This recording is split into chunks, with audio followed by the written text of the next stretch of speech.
What's up, you guys?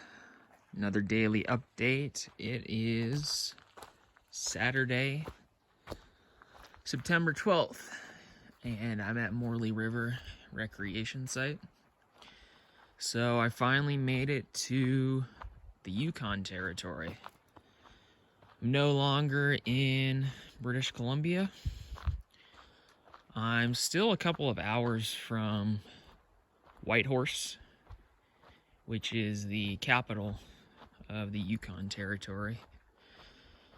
But I stopped at this river site a little while ago, and I actually came down here before I started recording because I was a little bit tired.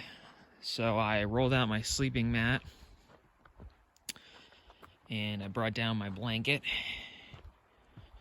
and I actually laid right down here and took a bit of a nap, and it felt good actually.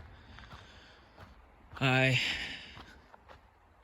felt pretty relaxed from the sound of the river, and I dozed off for a bit.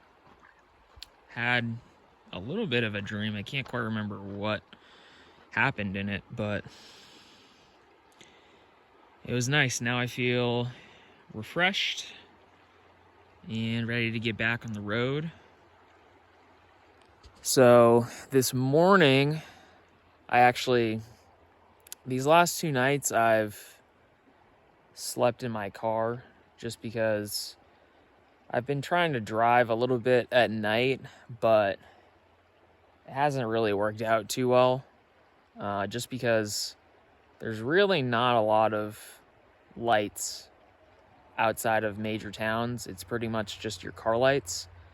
So it's easy to get tired once the sun goes down. And also, just this morning, around 5 o'clock in the morning, when I woke up and decided I didn't want to sleep in my car anymore, so I would keep driving, I came across like 3 not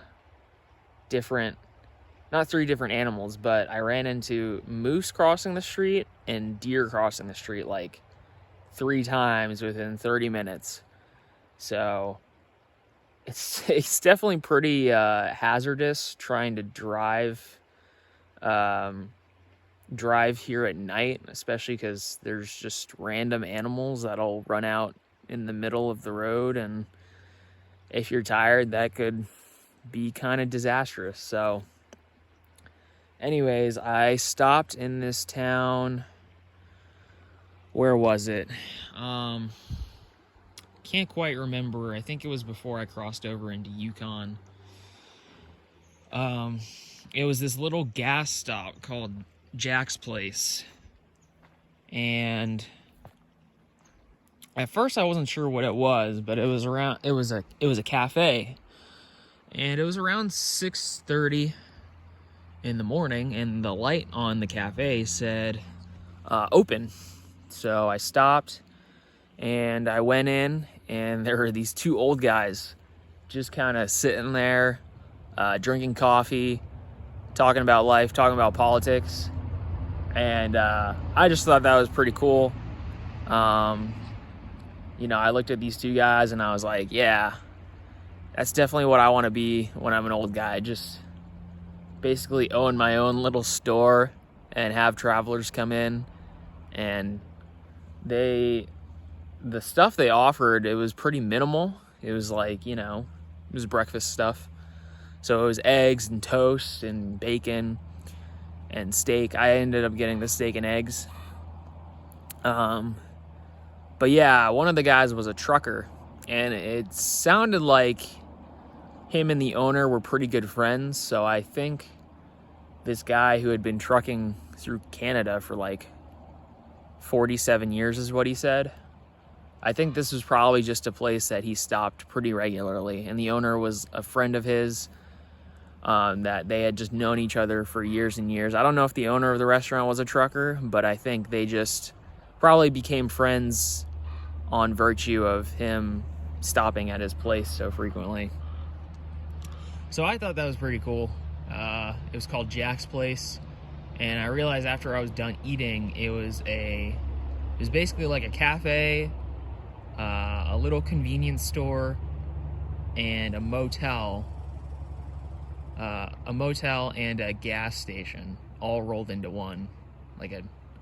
Mostly for truckers. Like 2 other people came in who were also truckers, so I thought that was neat. I'll definitely remember that place. Jack's Place in British Columbia. It's on the Alaska Highway. I forget what kilometer, but it was near a lake, and I can't quite remember what the lake was called, but it was a neat spot. I don't know if I'll ever come back to it, but I'll definitely remember it. And just the story of running into these two old guys, these 2 friends, I think that'll stay with me for a while. So anyways, I just thought that was a cool little story. It was a nice way to start my morning, a nice breakfast with steak and eggs and coffee. And now I'm here. So I'm probably just gonna relax here for a little bit longer, eat some lunch, and then get back on the road. But yeah, that's about it. I'm in Yukon right now. I weighed my vehicle a while back, and the lady at the weigh station told me that Fairbanks was another 800 or so miles. So I'm getting close. I'm getting within a day's drive of Fairbanks. So I'm almost there. But I'm gonna see if I can get to Whitehorse, and from there probably get a hotel, or I might just try to keep driving, but we'll see. So yeah, thanks for watching, and stay tuned for more.